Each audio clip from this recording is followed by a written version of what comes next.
David Bumble Lloyd, born the 18th of March 1947 in Accrington, Lancashire, England. And David is one of the most popular cricket personalities of modern times, having excelled in county cricket with Lancashire while representing England as both a player and a coach. He initially made his name in first-class cricket as an excellent all-rounder with Lancashire, captaining his county from 1973 to 1977 and winning 4 Gillette Cups during almost 2 decades playing at Old Trafford. At international level, he won 9 Test caps, hitting a memorable 214 against India in 1974 and recording a batting average of over 42 at Test level, while he also made 8 one-day international appearances for his country. After retiring from playing, he became an umpire in first-class cricket before moving into coaching, leading Lancashire to the Benson and Hedges Cup in 1995. The following year he was appointed England coach, a role he remained in for 3 years, during which time the national team recorded Test series victories against India, New Zealand and South Africa, before becoming a leading commentator on the game, a role he still enjoys to this day with Sky Sports. On TalkSport this evening, I'm joined on My Sporting Life by one of the great names from Lancashire and English cricket, David Bumble Lloyd.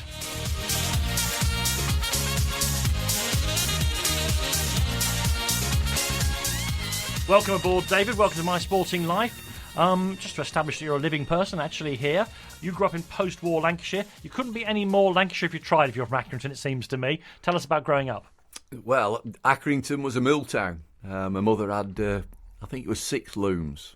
And that meant she was in charge of 6 looms in a weaving shed. Do you know what the factory was called? Crikey, no. No, there were that many. So many, I imagine, yeah. There was Queen's Mill. I remember that, Queen's Mill.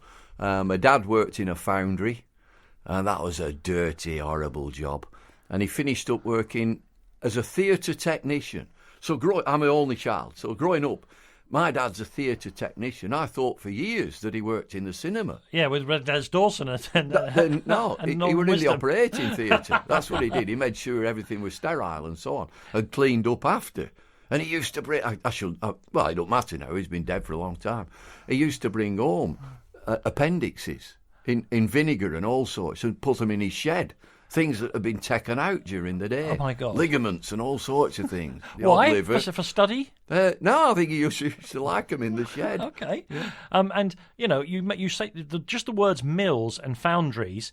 I don't want to get into a stereotype here. Are we talking about sort of growing up in a Lowry painting or something? You got it, exactly. I've done a thing recently back in Accrington, and you go back to where I lived, Water Street, Accrington. And I remember the knocker-upper. There's a fella that walked down the street with a pole, and he used to bang the windows to get people up for the mills and the factories. And then there'd be this procession of people going down to work in engineering, into mills, foundries, as I've said, for my dad. And then you'd see them again coming back at night time. Same thing with football. Lived very close to Accrington Stanley's old ground, Peel Park. I went to school at Peel Park County Primary School, which is right next door. And so you'd see this procession of people going up and back on match days. And the players would go past your front door with the boots under their arm. They were fantastic times. And a happy childhood? Tough, hellish tough. You'll have all sorts of people who come in and do this programme, and you reminisce about where you've grown up. And I think back to, and I'll skirt on, right on, to when I got in a bit of bother in Zimbabwe. Yes, which we'll come back to, no doubt, yeah.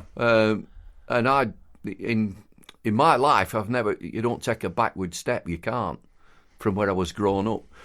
And we always reasoned that if anybody kicked you once, you kicked them back twice, just to get a bit of interest. And when I saw things, in my opinion, were going wrong in Zimbabwe towards my team, I hit back. And it didn't suit a lot of people. No, but that's and we'll talk about your time as England manager, where you were combative and I wouldn't say controversial, but outspoken certainly. And you relate that back to your childhood in that tough mill town. I've not known anything different, and I wanted, when I went into that job, and we'll talk about that in detail, that I didn't want to be Englishness after you, Claude. We're going to get right in here. We're going to give it our best shot, and we're going to take it right to the limits as well. And I thought that I got a really good response from the lads. And you're craving results, and sometimes it's one step forward and two steps back, but you're having a good time along the way and get right into them. What about your love of sport, David? You were a pretty good footballer and very quickly a pretty good cricketer. I mean, Accrington had, of course, as you say, a football club, but also a very good a cricket club as well. Yeah, football's my first love. Football's my sport, cricket's my business. I'm a fanatic on football. I love it. I watch Premier League on telly. I tend not to go to matches. I go and watch Accrington Stanley when I can, because that's my team. And I don't like all these fancy dans who can jump onto, I support Arsenal, I support Chelsea, don't live anywhere near. Manchester's notorious for it. I support Manchester United. Come and watch us, Accrington Stanley. Come with us. I'm born in Accrington. That's my team. And you're it's a family thing too, because I think Mrs. Lloyd is a supporter of another club in the same sort of level, York City. Same division, York City. So she goes and stands behind the goals, and I go in the director's box. A pensioner, I can sit where I want. But the cricket club in Accrington, again, was the place to go. You know, we didn't play school cricket, really, with no fields. So the outlet for your sport was the cricket club. And you're dead right. You look around as a kid, I'm the only one. You look around, and I know the background that I came from, and you go to Lancashire schools trials, and you start seeing, I'm better than these. I'm better than these. I'm doing fine. And so it moves on, and you've got a driving ambition. And to get from Accrington to Manchester in 1964 is some effort. There's a number of buses that you've got to get on with your bag, and you throw it under that well that you get on a double-decker bus, and it'll still be there when you get off. I don't think it would now. You mentioned that football was your first love, but cricket became your business. You were a pretty good footballer, and did you actually play for Accrington Stanley? When Stanley went out of the league in 1962... and it was a tragic time. That was awful. It was also a travesty, wasn't it? As I read about since, you know, we were talking about FIFA corruption all the time now. That this wasn't entirely straightforward. So they fall out of the league. Yeah, we go out of the league, and then we're into Lancashire combination. So there's no conference and Premier Leagues and so on. And so we reformed in the Lancashire combination. We still played up at Stanley, and I got into the team. I was very young. I used to get clattered around. What position were you playing? I played... Well, I wanted to be Duncan Edwards. Manchester United's left half, England's left half. And so in old money, I was a left half. And 1958, the Munich air disaster, Duncan Edwards passed away, and that was a real tough time.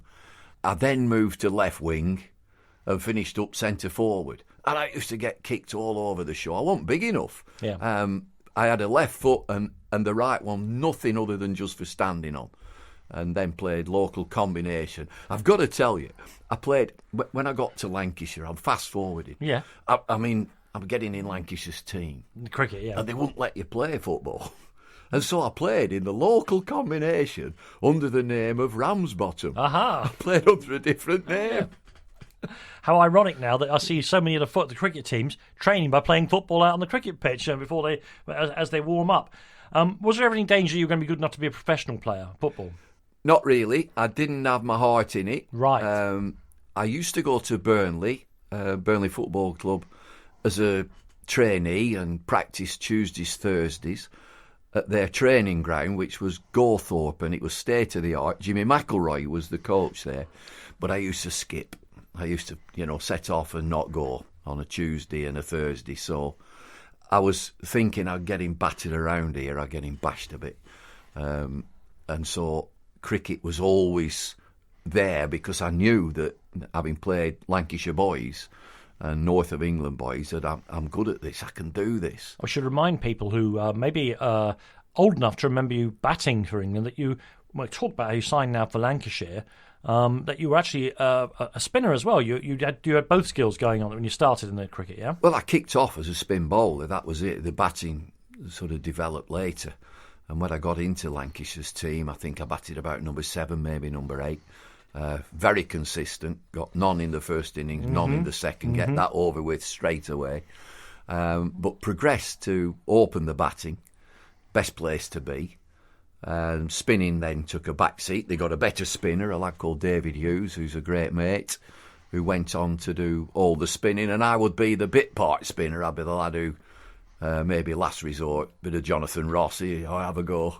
Did you, did you, you mean, as you were getting through into playing for Lancashire, you must have had some kind of job or apprenticeship on the go, because you couldn't be sure you were going to be a professional player, could you?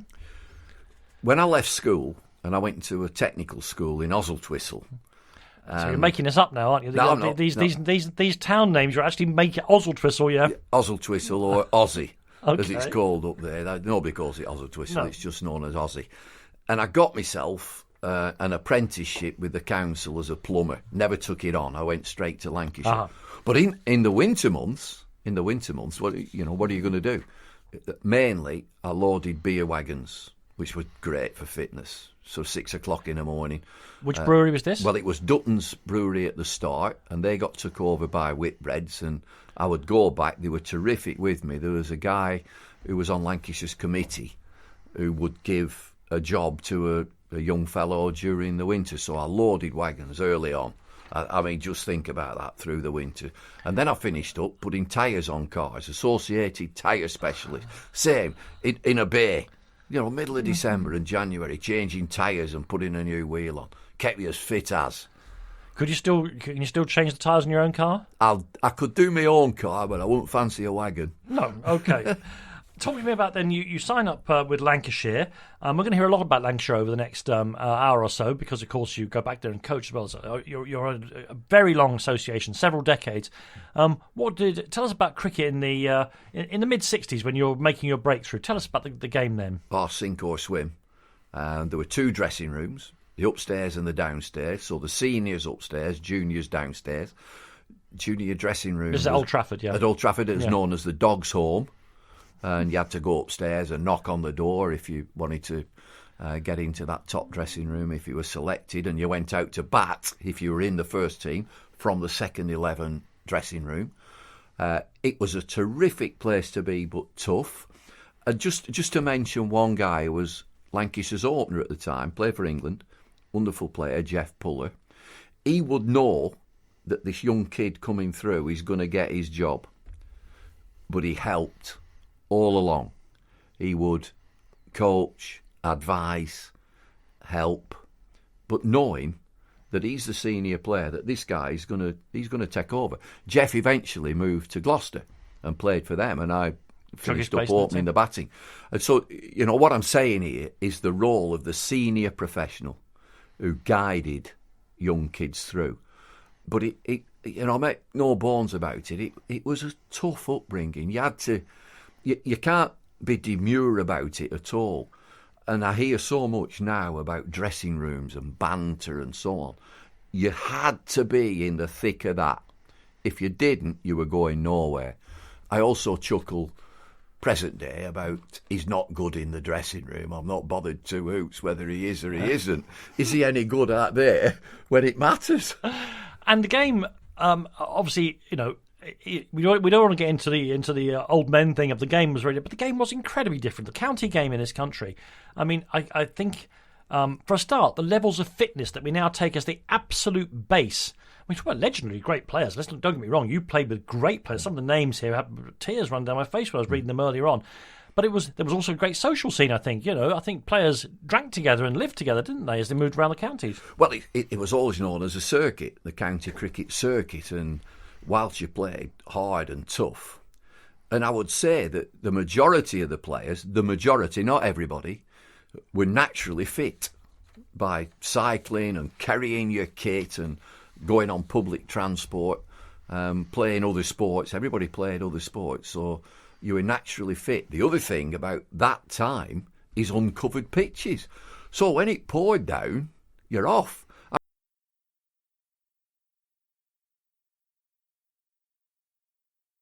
I remember a game at Buxton, so we're playing Derbyshire. We never bowled a ball and never went to the ground.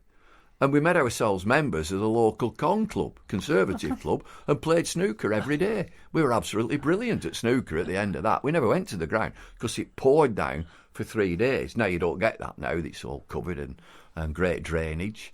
And we used to play a lot of county matches during the season and play MCC, universities. So you're absolutely knackered and you wanted it to rain sometimes. You made your first... You signed in the mid-'60s for Lancashire. It takes a while for you to really get going. I suppose 68 is your breakthrough season. You made your first ton in a game against Cambridge University, in fact. Do you count that as a first-class ton, David? Not really. It was a means to an end, and I owe that to the then captain, Jack Bond, who's still around, Jack, and he rolls the wickets, the practice pitches at Old Trafford. He was a fantastic captain. After Brian Statham, and he was all for younger players. He got all these young guys coming in, and he wanted you to succeed.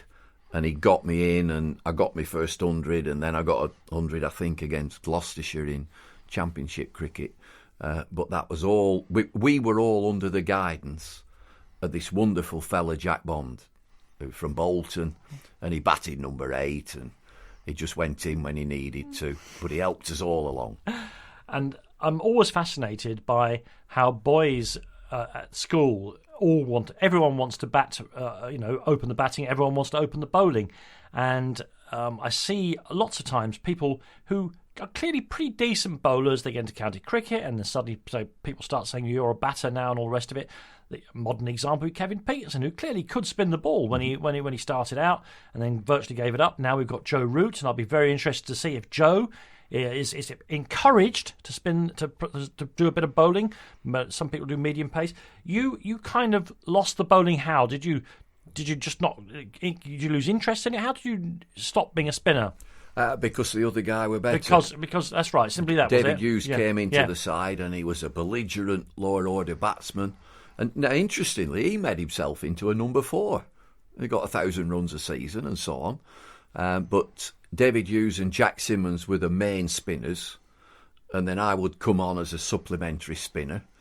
Batting was developing all the time, and so it just tends to take a back seat, but primarily because, we had a good attack. And if you're looking at the Lancashire team, lads like Ken Shuttleworth and Peter Lever and Peter Lee, Barry Wood at the top of the innings, with plenty of bowlers.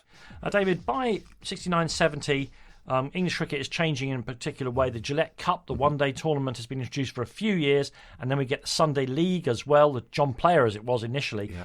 And the Lancashire team that you play in becomes legendary. Over the next 4 or 5 years, 6 years, they reach the Gillette Cup final over and over again. They win the one. How did they become so brilliant at one-day cricket? I think being from the north and so many northern leagues, it gave us a head start that we were all playing competitive one-day cricket. You're used to the 40 and 50 over We were used format. To that game, yeah. And so, right place, right time. The old guard had left Lancashire. Jack Bond had taken over, and everything was with these younger players. And we were like a juggernaut of a team. The ground was packed. I can recall all sorts of things. I can tell you that the membership of the club was closed. 15,000 plus members, and you had to have a proposer and a seconder and balloted to get in. It was closed, that membership. There were no advertising boards around the ground, so 5,000 would sit on the grass. We would regularly get 20,000 people watching. It was a real buzz when you go out and play as local lads in front of that many, and all your mates are there, and everybody used to turn up to play against us and get a good hiding. That's what it was all about. And you're right to mention the local lads who'd grown up in the Lancashire leagues like yourself and come through, but you also had 2 remarkable overseas players that they'll be called now. Legends in their own way, the wicketkeeper batsman Farouk Engineer, and of course the man who flayed England's bowling for many, many years, Clive Lloyd. Well, when you've got a nucleus of Lancastrians in a dressing room and you get 2 lads who come in, they've got to fit in. Number 1, they have to fit in. If I can tell you now that they both reside in the area still. They're still up there, are they? Yeah. They were out and out, through and through Lancastrians, Clive Lloyd and Farouk Engineer. They got it in the dressing room. This is who we are. This is the Red Rose. This is what we do. And they got it immediately. They were fantastic players, as you know, as everybody knows. Farouk, so eccentric. He can hit every ball for 6. The power of Clive. It was the first time, I'm a pro at that time. And when Clive joined us, it's the first time that I thought, crikey, this bloke hits it hard. And you see the size of him, and he was so slim and athletic. Farouk exactly the same. He was an Indian wicketkeeper who was great on the pull shot. And then, of course, in county cricket came Gary Sobers, another who hit it unbelievably hard. Best cricketer I've ever seen, by the way. But that Lancashire team evolved under Jack Bond, and we had something. And that John Player League, it was, I think the first, can you remember? I reckon it was called, right at the beginning, the Player League. And I've been a non-smoker. I've never smoked in my life. I thought, what is that? The Player League? It must be our league, the players. And then it became the John Player League, which was a packet of fags, apparently. And of course, what the one of the reasons why for its great popularity, quite apart from it was a new kind of cricket, it comes at about the time when colour television is coming in, and it's also short enough on that Sunday for the television to show it. And so suddenly, non-international cricket is on terrestrial television, and people like yourself and that team become household names. Yeah, and to full houses. Yeah. Everywhere you went. To full houses, yeah. And I think that it was terrific to play in. I have to tell you about this John Player League. Yeah. That company gave a full packet, so that's 200, 10-20s, yeah, to the team every match. Well, there's 11 in a team. We never had any team meeting about the opposition. How good are they? How are we going to bowl at this guy? We've got to get him out and da-da-da. We had that many team meetings about who got the fags. Because if you're a non-smoker, you were told you can't have any. Well, hang on, my dad smokes. Yeah. And then there's only 10 packets and there's 11 of you in the team. So that was an absolute hoot to decide who got the fags. But I've never smoked and I never took any. I didn't have any. Of the, I say, the team reaches 6, I think, of 7 Gillette finals in succession. You also win a number of Sunday leagues. What are your best memories of those victorious years for Lancashire? Well, I think the whole team, I'd probably speak for every lad, that to get to the final was the be all and end all. It was the Gillette Cup, and it was 60 overs.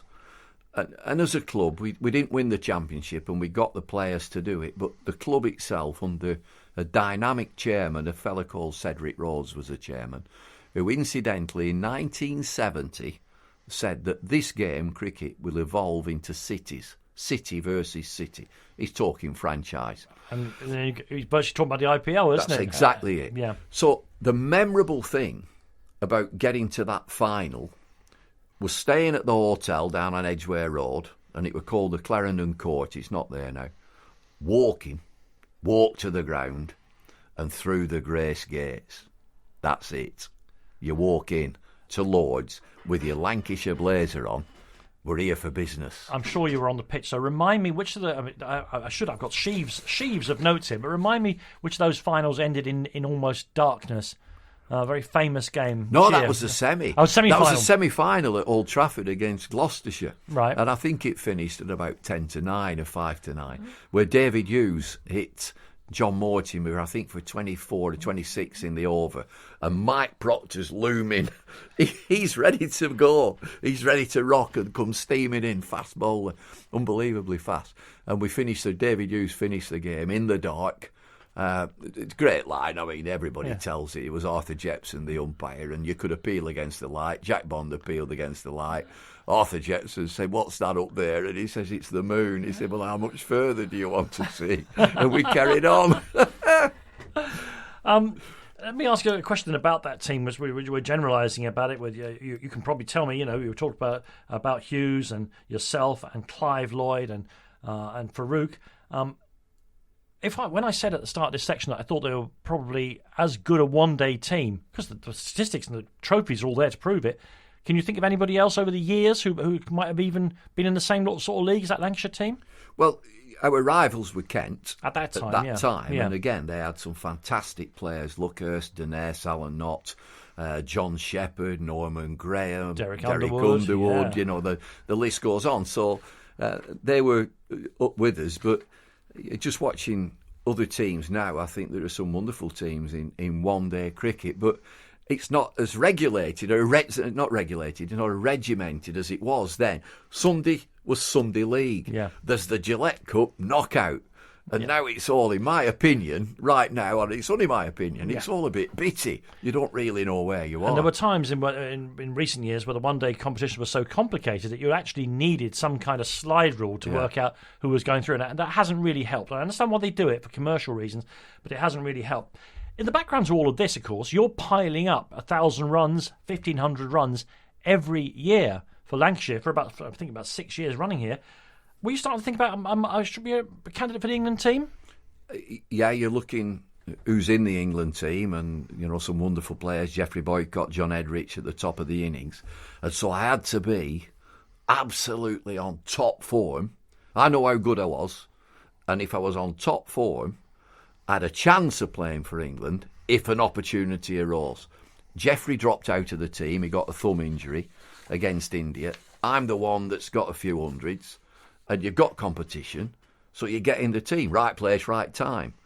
Geoffrey didn't recover, and I went along and played my second game. Well, let's hang on for 1 second. I'll All come right. on to your England career because I've got it all sort of sorted out here. I should make one other point that at the end of 72, you become captain of Lancashire, so you're the captain of this team that's doing so well as well. Although I noticed here a story that didn't get off to the great start as captain. Why were you in Germany? In the close season of 72-73. Why were you in Germany? That's a jolly.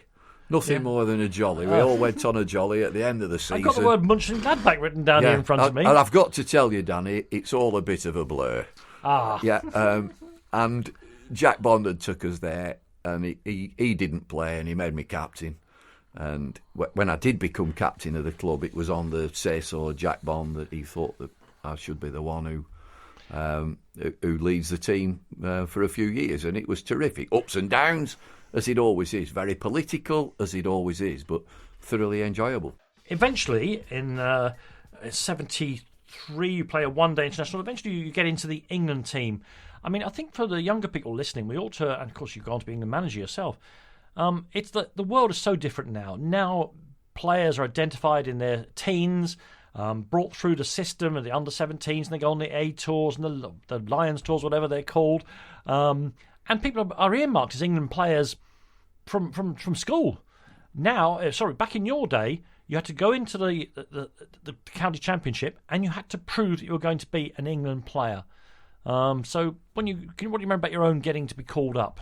Well, it was drilled into you from county and from selectors who were around the country and looking at talent. Hundreds. If you're a batter, well, it's hundreds that pay the rent, and so it was always drummed into you. And if that opportunity arose where, as an opening batter, say, that's your slot, that you're an opener, that's it. And so you're waiting for an opportunity, but you've got to be scoring runs as well.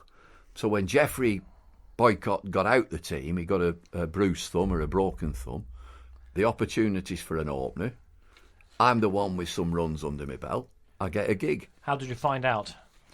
You get a telegram. Can you remember those telegrams? I can, yeah. Inviting you to play for England, and you had to ring up and reply that, yeah, thanks a lot, I'll be there. Did you have an idea that you might be the next one? Nowadays they get called the next taxi off the rank, don't they? Yeah. Did you know you were the next taxi off the rank? No, but I was confident enough that I was playing well enough, and the first game was perfect. It was at Lloyd's. Against India. Got an excellent partner in Dennis Amis. We got some wonderful players. First of all, let me come back to the test. Your first test match was at Lord's. Now, you presumably had played at Lord's with Lancashire. What was the difference then going there as an England player? Well, you just have that sense of achievement that I've arrived and this is what I wanted to do at the start. Want to play for England or other lads who want to play for India, Pakistan and so on. And so I've achieved what I set out to do. Confidence, I could tell you, that confidence is high. You want to get out there, I want to go and play, I want to show you what I can do. I got a few, I got 46 I think. Who else was in the team with you? Can you remember? Yeah, I can almost tell you the team. Go on then.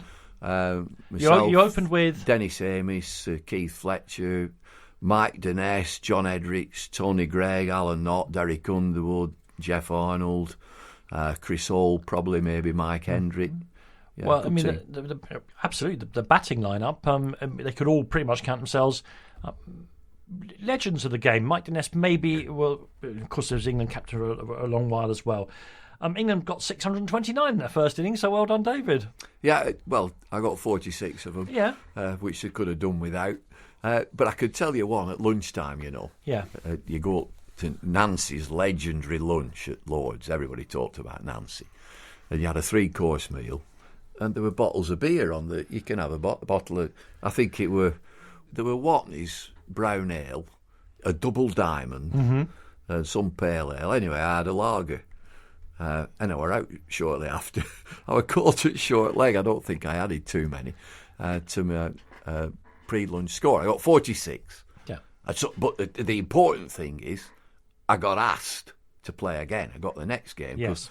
If Jeffrey'd have been right, I wouldn't have played. No. There's no doubt about that. I mean, we should, again, make the point, without labouring it for younger folk, that right up to your time as England manager, where I think things start to change, the England team nowadays, it's almost impossible to get out of the England team. You know, people have got to have 15 games to prove themselves and all the rest of it. But people came and went, extraordinary numbers. I'm not exaggerating. I can remember in the 70s, England would make 6 changes from test match to test match at home. Well, the difference was, Danny, that you were primarily a county player. And the icing on the cake was to be picked to represent For your country. the England team, Yeah. but now it is Team England who you play now, for. Absolutely. Yeah. These boys now are international England players, so they have Team England. At that time, and even when I was England coach, that you would look at CFAX, yeah? Yeah. And see how we doing, how's Lancashire doing, how's Yorkshire doing. You're playing for England at the time, but how's the county doing? And so the thrust was county cricket. The icing, as far as I could see, was playing for England.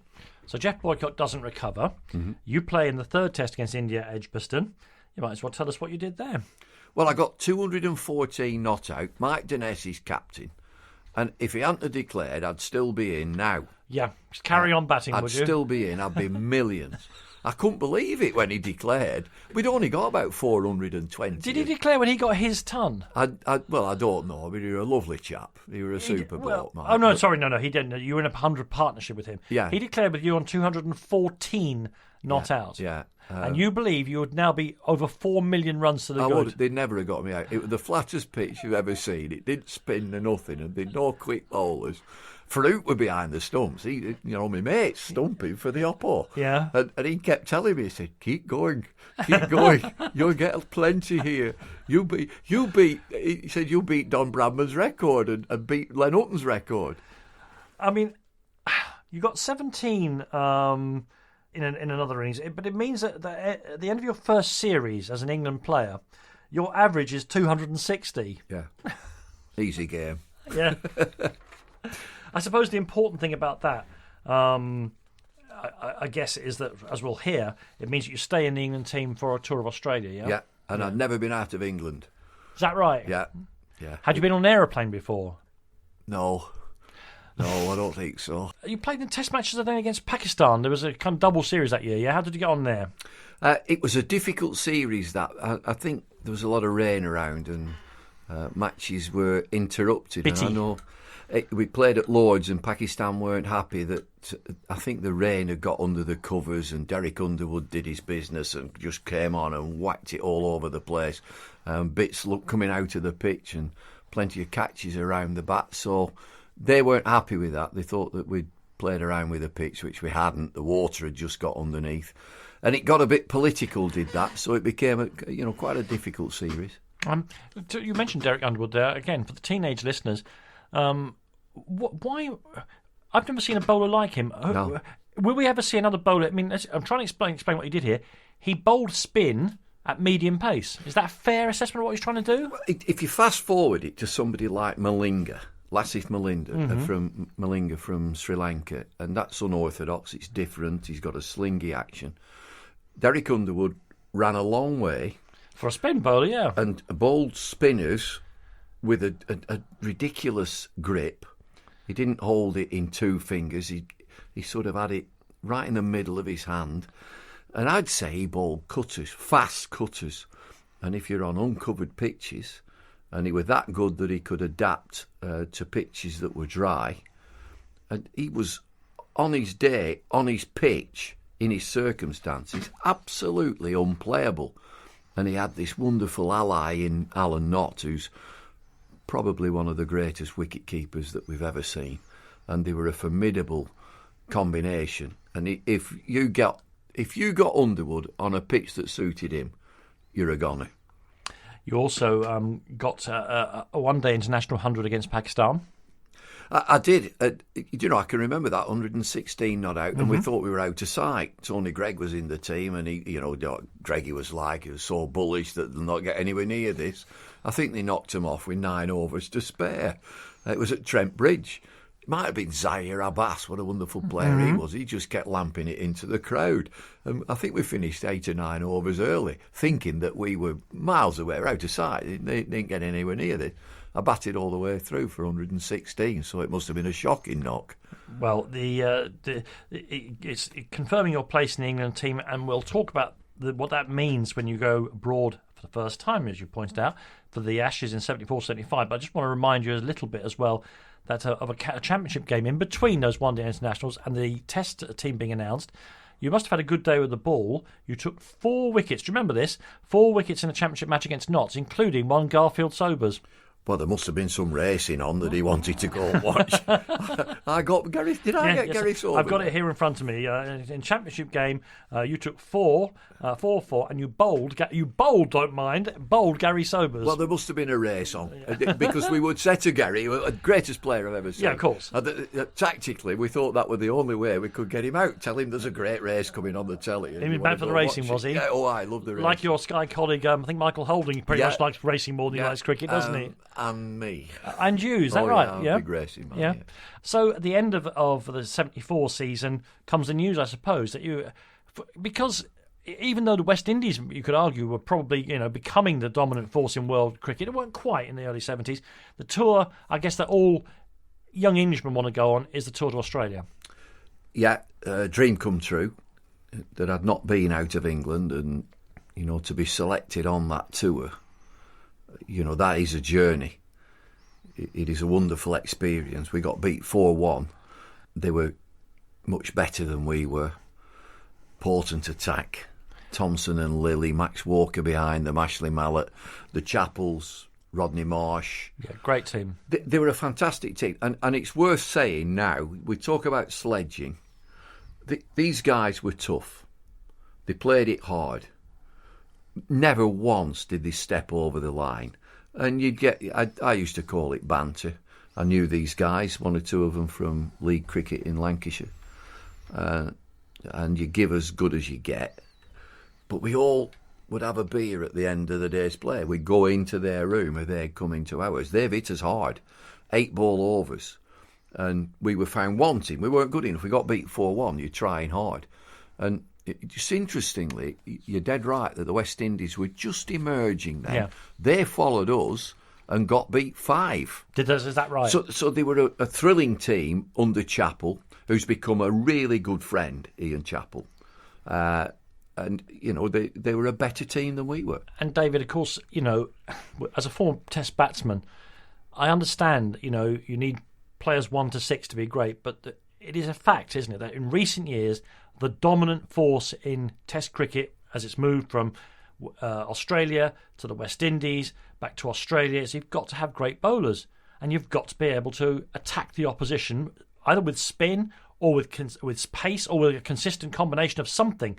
Otherwise, you can't win Test matches. And you mentioned there that Australian attack. That was the tour, wasn't it, where the England players were being hurt. We ended up with Colin Cowdrey coming out there at 40 years of age. Well, there was you didn't have helmets and protective clothing, so Colin Cowdrey came out as a replacement 41 player. years he of was age. 41 years of age. Because there were broken fingers. There were guys getting wrapped on the fingers and a broken thumb, broken finger, that sort of thing. I got it in the nether regions. Well, tell us about... we'll come on to that because Jeff Thompson used to bowl... He wasn't a 100-mile-an-hour bowler. He was only a 95-mile-an-hour bowler. He hit you in what euphemistically gets called the box. Where was that? No, sorry, I know where it was physically on you, but geographically. I thought you were being really specific there. No, where was it? yeah. We've got a rough idea where I don't this need a box drawing. is. Yeah. It was at Perth. It was a quick pitch. It always a quick pitch at Perth, and, you've got a split second to get in the right position. I got myself in a bit of a tangle. The ball bounced a bit, nipped back a bit. Sometimes you can get hit and it'll just drift down to third man, a fine leg, and you get a leg by. And this hit me full on and dropped right at my feet. So it's hit me, and I'm in trouble. I've got one or two problems. Yeah.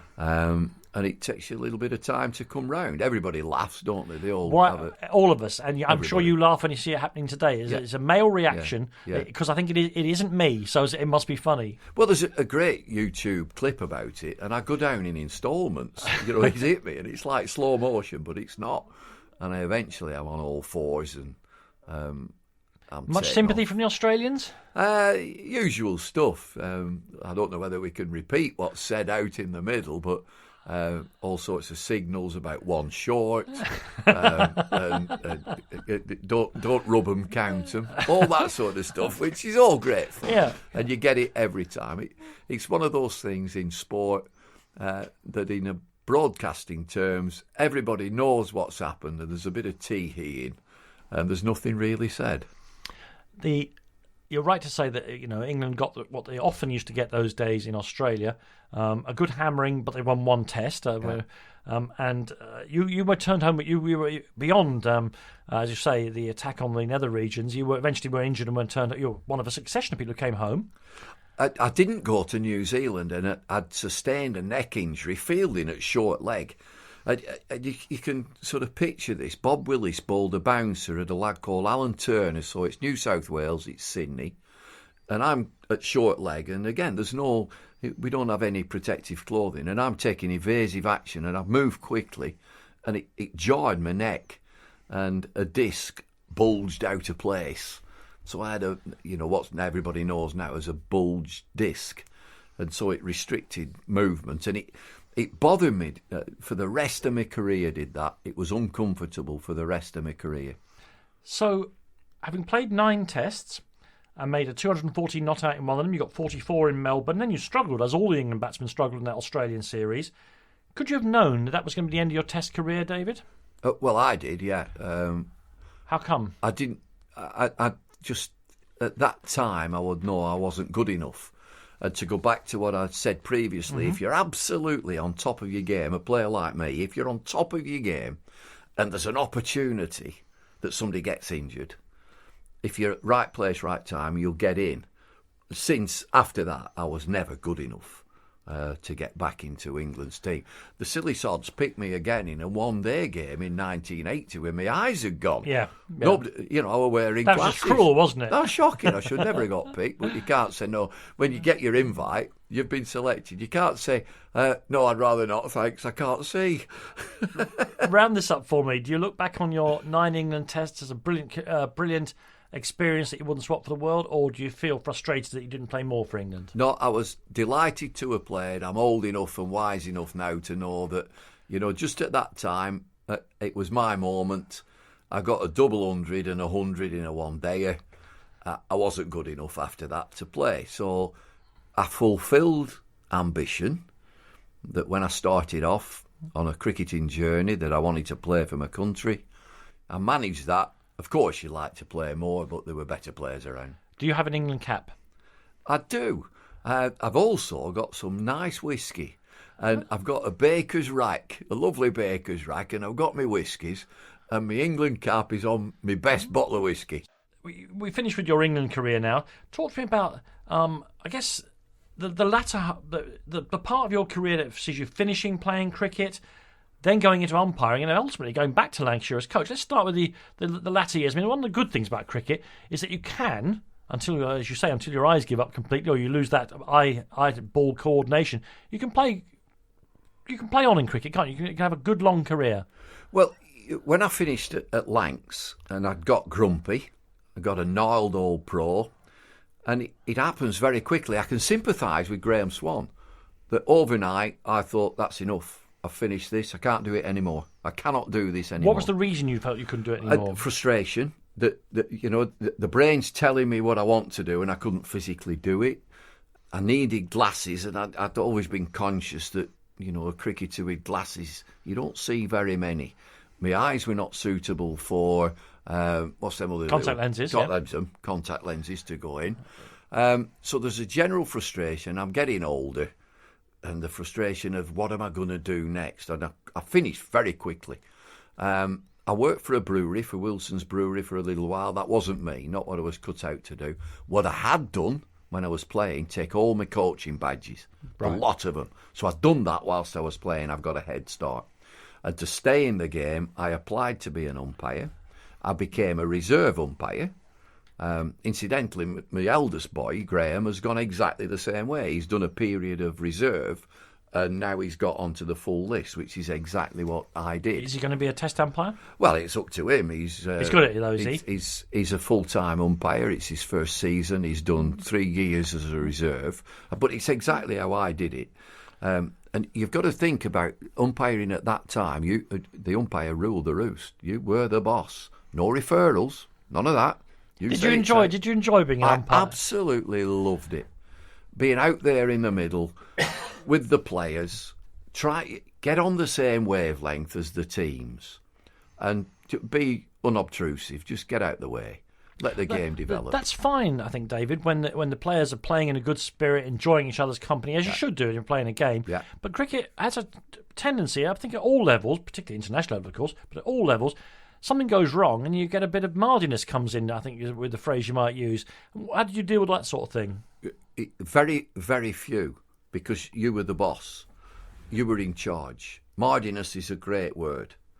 And confrontation, now, that's what you get. Yeah. The umpire gives a decision at any level, at club level, confrontation. Well, why is that? He ain't going to change.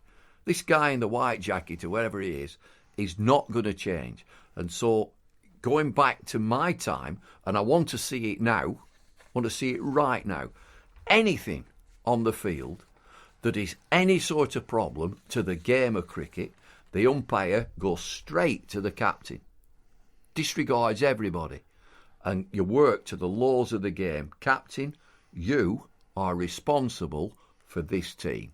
Sort it out. It's as simple as that. You say it's as simple as that, but we saw the other day in the One Day International, the so-called mancad, that some of these things that in cricket that are the interest of the game, as you put it, the spirit of the game, they're not in the laws, are they? Or are they, David? Can you always fall back on the laws? Because people weren't happy with, I can't remember the name of the player now, who ran the guy out. Senanayake ran Butler out. Yes. Butler was out of his ground. And so the great debate is who's in the wrong.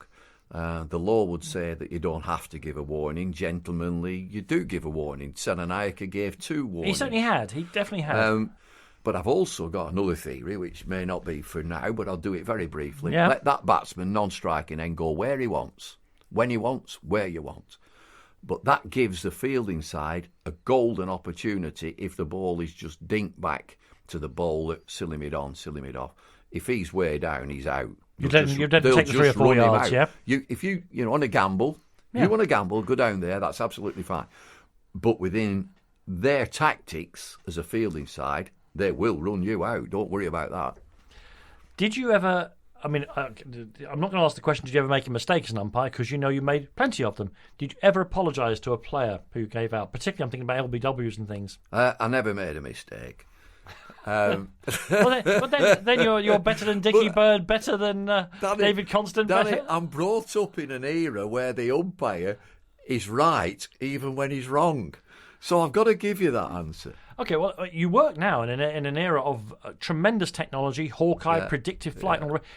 For me, what's very interesting about that is how it's proved how many times the umpires are right rather than how very few times they're wrong, and the number of LBWs that could have been given back in the day when you had to be sure, right? Now they're pretty. I mean, it's changed the game, hasn't it? People have now been given out with their foot 6-7 feet down the pitch. You could never have given those, but now we can tell, yeah, you are out. That is LBW. Well, I'll have to declare that, Danny, that I sit on ICC's umpires committee. Right. That is the selection panel of the elite umpires. So I'm privy to every game at international level round the world. Brilliant. I get all the information, and I can tell everybody that these umpires work on naked eye at 93 to 94% correct decisions throughout the game. The players wouldn't have, but before we got technology to test that, the players would not have believed that figure, would they? No. Well, everything is monitored by the match referee and a little bit independent. And with DRS, that 93/94% correct decisions improves by 4%. And so when you're using DRS alongside the standing umpire, you've got about 97.5% correct decisions. And so, like the BCCI say, but DRS is not foolproof. No, it's not. But it's 4% better than the naked eye. Okay, well, thank you for that. I wouldn't ask you who you think are the good umpires around today because you've got that gig that you're talking about. Yeah. I like the way Alain Dar doesn't get involved with too much of them. He gives his decision and he wanders. Excellent umpire. He is, I think, the word placid and calm beyond. He cannot be riled, can he? And he just, no, come on, chaps, play on the game. Let's get on with it. You probably would have been an umpire for the rest of your life, I guess, if Lancashire hadn't come back and asked you if you'd like to be the coach. Well, I moved out of umpiring to head up junior cricket, quick cricket. And right. So I was, as an umpire, I'm technically working for the ECB. Would you have liked to stood in a test?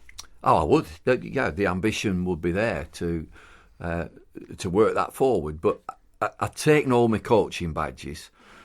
Quick cricket, I headed up that. I was also attached. This was just for those. It was a junior cricket initiative. Yeah, to improve the way kids were learning to play the game. Yeah, school children and so on, to bring it into junior schools and introduce the game to a new, younger person, if you like. And then I was a national coach, working alongside the national coaches at the amateur level. So it was a natural progression to move back to Lancashire after a good time away, been away a long time.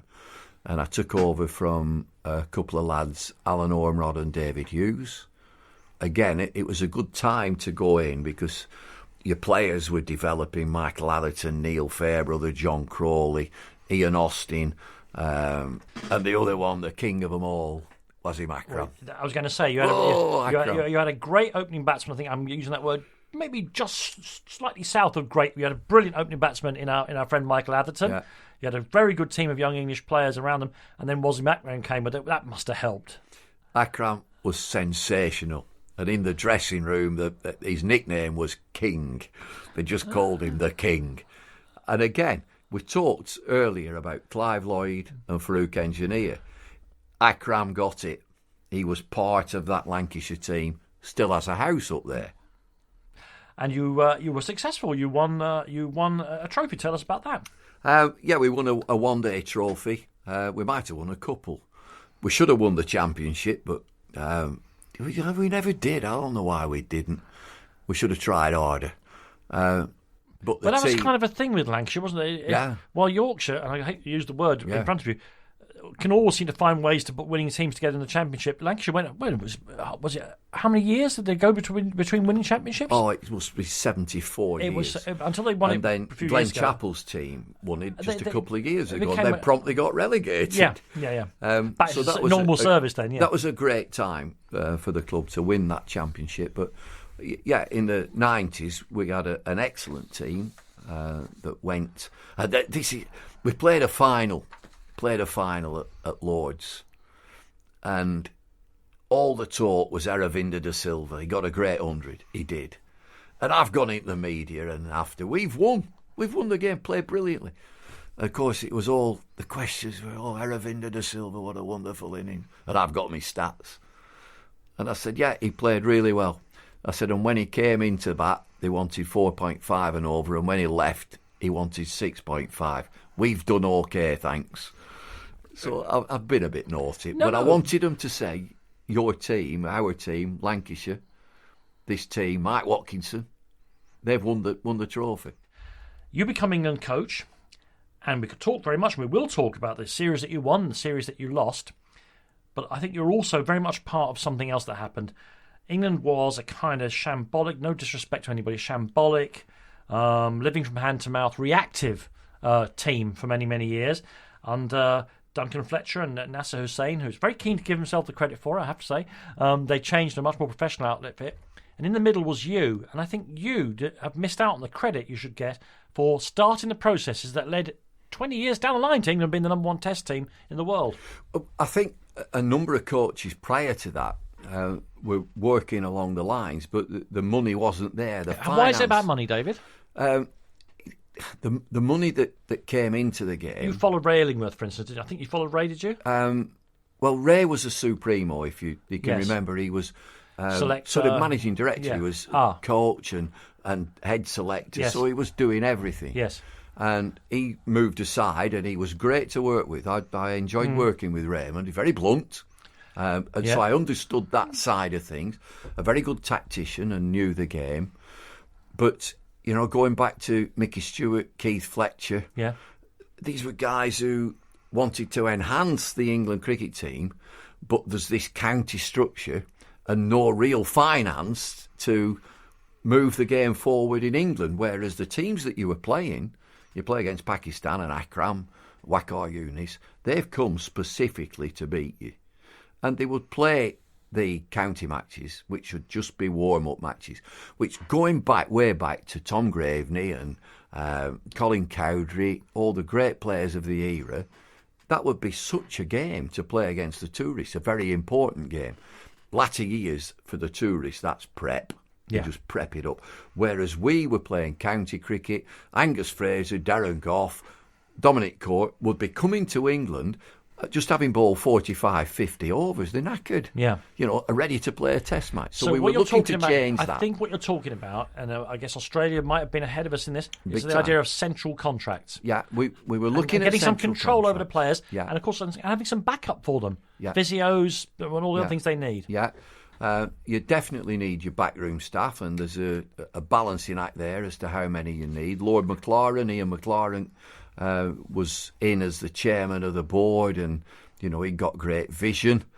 We didn't have the money, and then when the big deals came along, and particularly from TV, that's when everything sort of triggered into place. And Duncan Fletcher, a wonderful coach, came into the job, and Nasser became his first lieutenant, and that was a good partnership. And then you move on to Andy Flower and Andrew Strauss, Michael Vaughan, sensational as a captain for England, instinct, vision. And so the ball started rolling in the year 2000, I would say, central contracts. And we've had a tough time recently. We have had a tough time recently. But I've no doubt that we will come again. Talk to me about the actual results you attained. You won series against India, New Zealand, South Africa. You perhaps more predictably lost 2 Ashes series and a series against the West Indies. Yeah, the disappointing one there would be to lose that series in the West Indies. We lost that 3-1. Now, I'd look back at that and, like every other manager in any sport would say, we should have won that series. Australia were light years better than us, but we were taking the odd game off them. There's a wonderful game at Melbourne when Dean Headley bowled for about 4 hours. That was a great spell. He's probably still dining out on that. I hope Dean is still dining out on that spell. Well, he's a fabulous bowler, and a tragedy when a lad like that goes out of the game with a broken back. He was seriously good, Dean Headley. But again, we got Angus Fraser, Andy Caddick, Darren Gough, Dominic Cork, Alan Mullally, a good nucleus of players, but we got some good opposition. You were coming up against Ambrose and Walsh, Waqar and Wasim, they were seriously good. So we'd win a bit, we'd lose a bit. We had a great time. I could be confrontational as a coach. Well, I'll come back to one or two of the confrontations in just a second, David. I want to get an insider's view now on you as the England coach. That's the right word, I think, your title. A person who took quite a bit of the heavy lifting for you. Was both opening batsman, wicket keeper, captain at various times, I'm glad to say, and of course former person who's been on My Sporting Life. Hello, Alex Stewart. Hi, Danny. How you doing? Really, really good.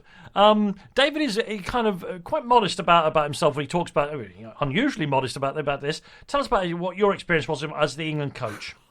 Outstanding, to be honest. Very passionate, ahead of his time. Wanted to do as much as he could to take English cricket forward. Had at least one hand tied behind his back because of either lack of finance, lack of backing, lack of foresight from people at the ECB or TCCB as it may have been back then. But he was brilliant. I thoroughly enjoyed working under him as a player, working alongside him, captain, coach, and continue to enjoy seeing him when it's in the media centre or whatever. But he was a real breath of fresh air after what had been a pretty tough time in the England setup. And then, as I say, Bumble came in and took it to another level. Well, I think we tried to shake it up a bit, and I had two captains. Alec was one, Michael Allerton was the other.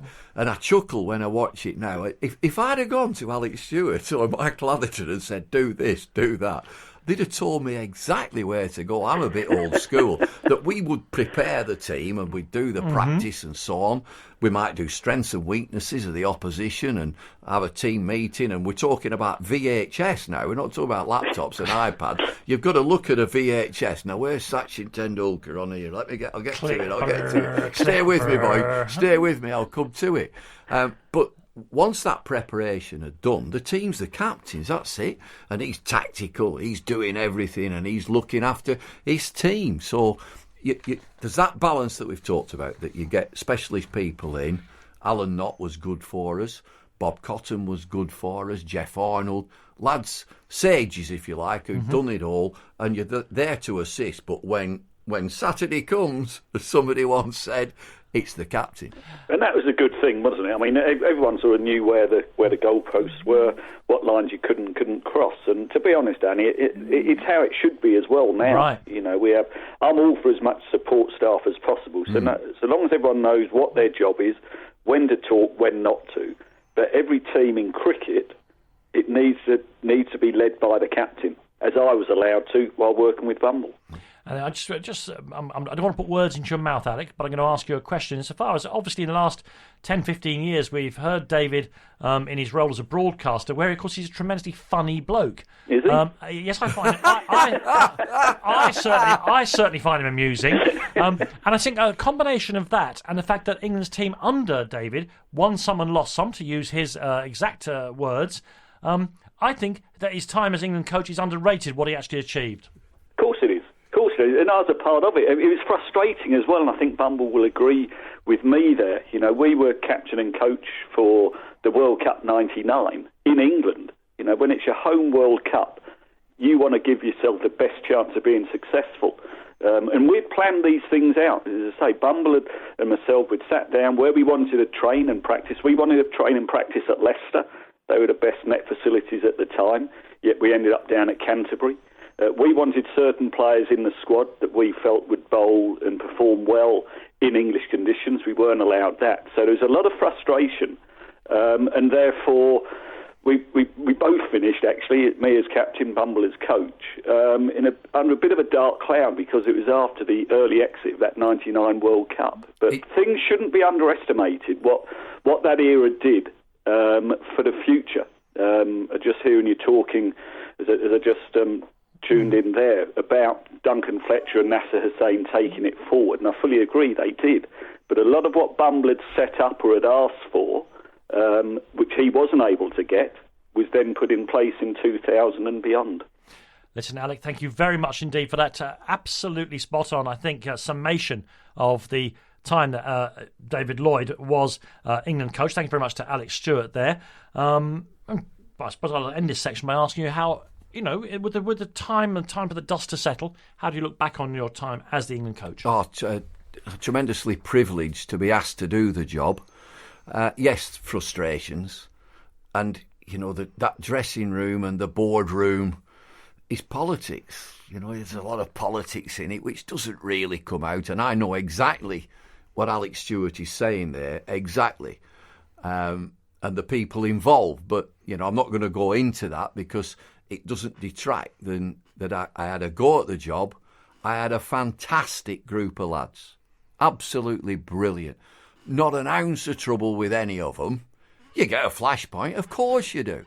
in any walk of life, in any team, but I'd do it all again, absolutely, with spades. David, we talked about your time as England manager coming to an end there, and what's occupied your time, and you're even more central to cricket these days in many ways, is I couldn't really say I could judge your cricket credentials because I'm not a professional cricketer. Somebody who's made his living, shall we say, out of broadcasting over the past 25 years. Let me say that I think you've become one of the great broadcasters of sport in this country. You certainly have the awards and the public love you. But talk to me about, did you realise there's something you really wanted to do? How did it come about that you became Sky's cricket commentator or a commentator on Sky? Well, just to go further back than that, I worked for BBC on Test Match Special. Peter Baxter was the producer there, and he Legend. said, yeah, absolutely.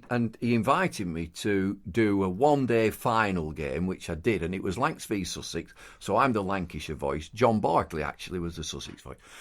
So I've done my bit, and I then got invited to join the Test Match Special team as a summariser. Right. And so the summarisers at the time were Fred, F.S. Truman, Trevor Bailey, and one or two other guys.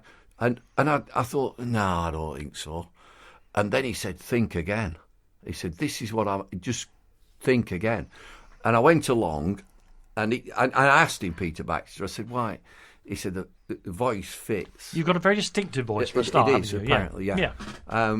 And so it was a natural progression to work into TV, satellite television, from 1991, was it? 1991, I think, with a company called British Satellite Broadcasting, whoever they were. And they were the square eel. Yeah, BSB, yeah. Right. And then they got biffed. And it was Sky. Sky kind of gathered them up, didn't gathered they? them in the up, way that I they think do. that's it. Yeah. So on and off, I've been with Sky ever since. And I've got to tell you, I love it. I love cricket for a start. Yes. I've got the best seat in the house. The company, I can say, are terrific. A lot of young blokes, young fellas who are pushing it forward like mad. And so, it's a nice place to be.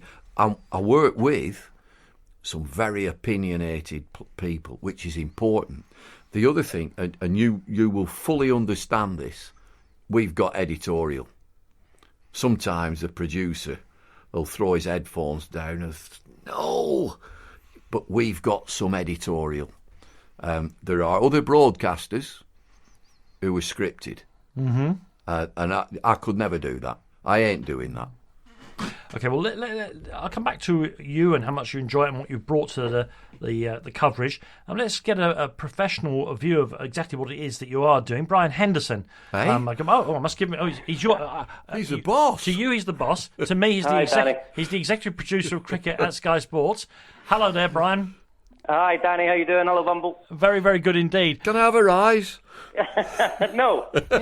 and proper order. Well done, Brian. I'm trying to get out of him, but of course it's a waste of time trying to get people to tell you what they do themselves. They don't want to let daylight in on magic. You tell me what you think that David does for Sky that's so important and which has made him so loved and respected.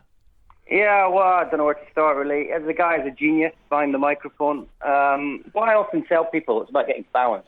About difference between shade and light, and Bumble is the absolute genius at that. When the cricket's maybe drifting along a bit and it's not great, then he regales us with all these stories and entertains. And we are in the entertainment business. People want to be entertained, they want to enjoy listening. And I think what's made us successful is that they genuinely believe that, A, we're telling the truth, and we're also having a bit of fun as well. But, whilst Bumble's got this reputation as a character and fun, it shouldn't be forgotten that he is bang on the money cricket-wise. Both in terms of editorial, in terms of knowing what's going on and talking about the correct issues, but also in the delivery of key commentary lines. And some of his, short, sharp, concise delivery, lead commentary, which I cannot begin to tell you how difficult that is. He's a genius at. And we've got a line in tomorrow's opener for the Test match, and "Bo, Jimmy Anderson, first up, what a nut!" And it's just one of those, iconic lines from the Ashes a few years ago, and it's so hard to deliver, and Bumble does that brilliantly. Well, Brian, I'm glad you said that, Brian, because it's too easy, because, when he's chasing around after mascots and starting the car and all the rest. It's too easy to have him down as the village idiot among a load of public schoolboy commentators. It's not like that, though, is it? No, not at all. I mean, again, it's shade and light. He gives us fun and entertainment at the right time, but he's bang on the money at other times. Don't forget, Danny, he's 74 or 75 years old now. So, Nearly 90, I understand, yeah. He gets it all the time. He's the boss, a fantastic bloke as well. I tell you, these are young guys pushing it forward. But think of all these opinionated blokes. And they keep telling him, he said, that pensioner, me, he should only do Saturdays. Like Richie in Channel 9. That's it, yeah. Well, listen, Brian, thank you very much. We just needed someone to provide proof if proof were needed of the importance of this man to your operation. Thanks for joining us. It's a pleasure. He's a genius. He's the number one guy. So I'm going to get a rise. You're not. I can tell you're not. No, you're not. You're getting another year. Thanks, Brian. Cheers. Bye-bye. Bye. Great to hear from Brian Henderson there from Sky. And the thing is, David, we're laughing about your age. Of course, you're a very fit man, but just looking at you there. But also, you've taken to all the technical innovations that Sky, to give them their credit, have brought to cricket over the past 15 years or so. There's absolutely none. What you've avoided is that trap that sometimes more senior commentators fall into of it wasn't like that in my day. Oh, you can never do that. I mean, that is an absolute no-no. And I mentioned young blokes, and I don't mind talking about who I work for. There's a lad called Barney Francis, who's like head of sport. My previous boss was Paul King. We just heard from Brian Henderson. All three of them have said to us, and it's right up your street, Danny, this, take risks. Take risks. Don't just let it go. It's always been like that. Take a risk. And I think that is terrific for a broadcaster, because you're live, you can't take your words back. And there are times when you think, no, that's wrong. I've done that wrong. And you've just got to let it go. But luckily, you get another, unlike often, if you make a mistake in another form of work, you don't get a chance immediately to retrieve it, whereas you can in broadcasting. You make a mistake or you do say something you're not so very proud of, there's another piece of air coming down the line for you to fill with something better. And to tell all the listeners that you do get them times when you think, that's not come out right. I didn't actually mean that. And it gets lost in the ether somewhere, but you come back again and you've got to switch on as to what's coming next. Let me ask you a question about cricketers, test cricketers, because that's what you tend to be dealing with, David. One of the great things about being an insider like yourself was that I know you get to talk to the players and understand what's going on, even rows like the KP thing, which is a mystery still to those out in the public. Yeah. But I think are cricketers just getting to the stage now where it'll go like football, where you won't be able to walk up to them as easily as you hope and catch them in the car park and all the rest of it, because they're starting to earn a lot of money and become, particularly with the IPL and stuff, becoming big stars. Are they drifting? Will they do what footballers do? Will they drift away from the public?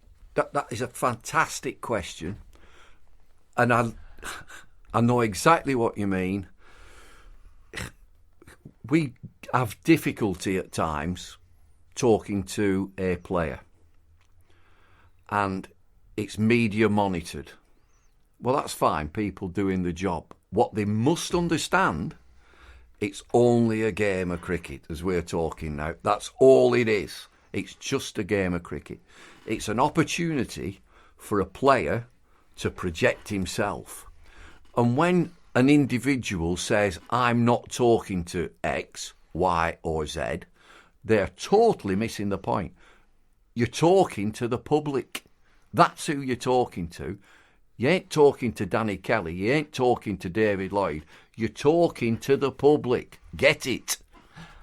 And when I look at the IPL now and the Australian Big Bash, I see more technical innovation. I love the light up bails when they come off in Australia. That's the child in me. I just love that.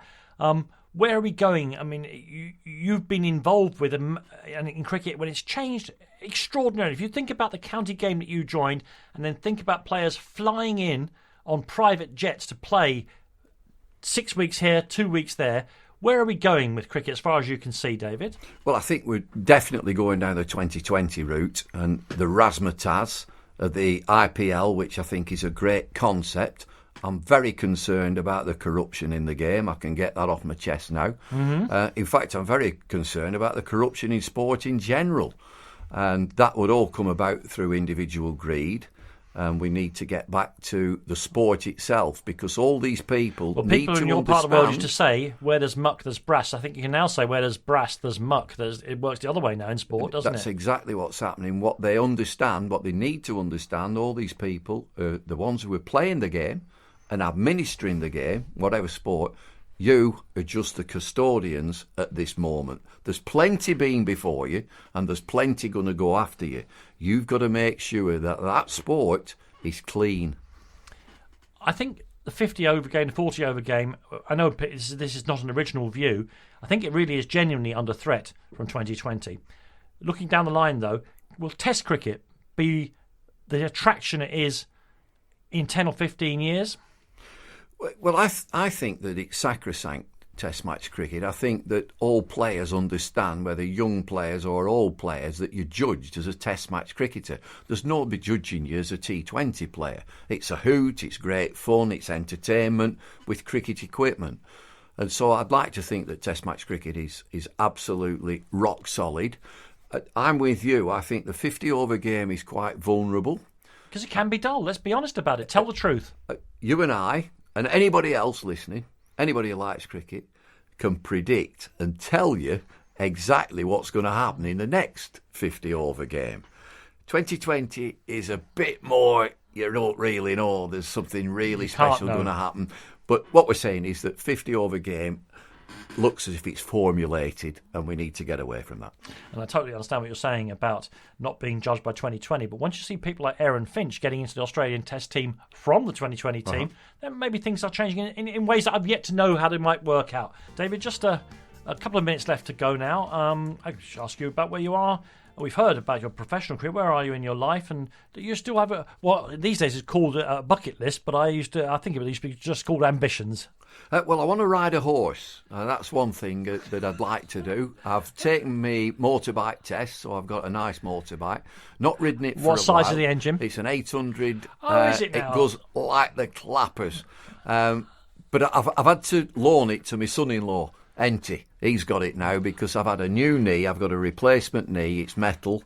And I don't just trust it on my foot brake at the minute. So, but very handy going around the corners. You could scrape on the metal knee without any padding. It'd be ideal. What, knee down? Get a knee down? Yeah. No, I'm very conservative when I'm on my bike, but I've given it to Enty now. A horse? I want to ride a horse. I've always wanted to ride a horse, fast. Right. I don't want it jumping anything. No. But I don't think I'm going to get that. Other than that... Well, do you know any horse race trainers? Yeah, I know lots. Well, why... Yeah. I've not plucked up courage yet, but it's I'm there. going to get Mickey Quinn to set this up for you here at Talk Sport. I've got... I've not been as fit as I am now because I'm coming back from this knee replacement. So my youngest lad is a personal trainer. He's got a nice little... on his own, Get Fit mobile, so he looks after me, and I keep saying, are you after your inheritance? He absolutely kills me. Well, hang on, I was going to say, if he was after your inheritance, he'd let you get fatter and fatter, wouldn't he? Well, he's gone the other way. He tries to put my lights out. So, a good place, very simple, love a game of golf, love fishing, and I spend a lot of time in North Yorkshire, would you believe? Yeah. Oh. Yeah. Yeah, okay, well... That's for the fishing, is it? Or? Well, a bit of fishing, a bit of horse racing. Okay. My wife is from York, so, they tend to think that they're wearing the trousers. So you're in a mixed marriage. Okay, well, I understand that now. That's all very, very different. Listen, so we're okay.